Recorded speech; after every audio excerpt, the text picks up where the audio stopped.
Patient care begins with primary care. In fact, 90% of healthcare happens outside hospital. Now, primary care practitioners, economists, lawyers, and many others from across Europe have come together in the Cypriot capital Nicosia to share knowledge and best practice. We have to produce a new type of health professional. We know that in Europe there are quite a lot of interesting experiences in primary healthcare.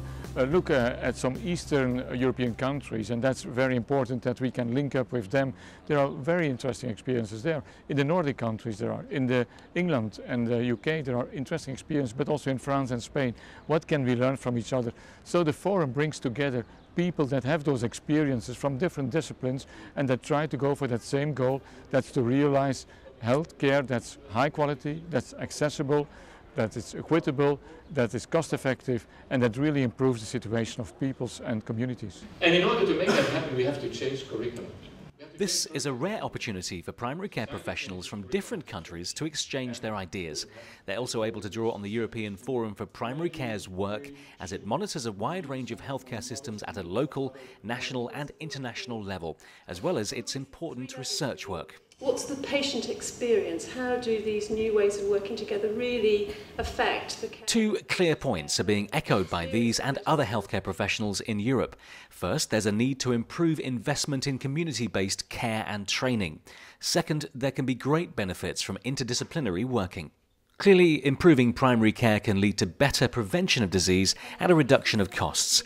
And many of the fundamental points raised by the forum's members are being channeled into a new primary care policy document. For the forum, we are developing a position paper on interdisciplinary collaboration in primary care teams, which is a topic that, as the collaboration between general practitioners, nurses, social workers, or occupational therapists and other professions, is not taught in school, in medical or nursing schools, but has to be realized in real life practice. It has to be interdisciplinary.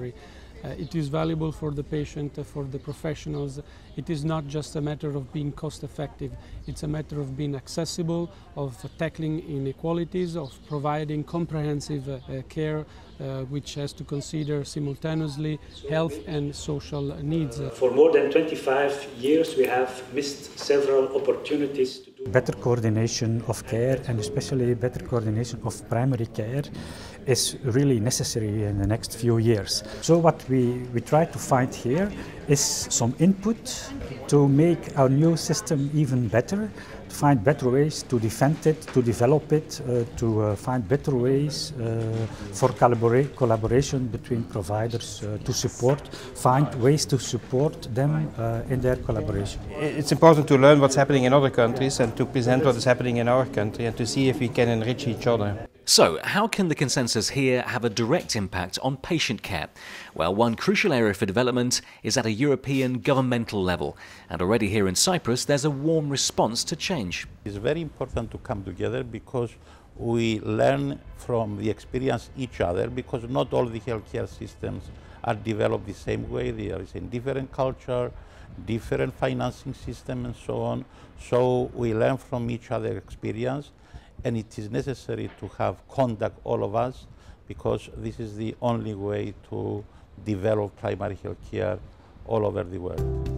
What we brought together here is the idea of interdisciplinary work, interprofessional work, how we can train for that, how we can change the culture of our students and our professionals in order to make that happen. And that's something that everybody will share, because we need it all. We need each other, we need to be complementary, and which strategies can be used in intersectoral action for health to make the conditions of the living and the working and of all the aspects of life better for the communities. And if that comes out of this meeting, I think we made a step forward, and we can bring that in the different countries, in the different regions where our people are active today.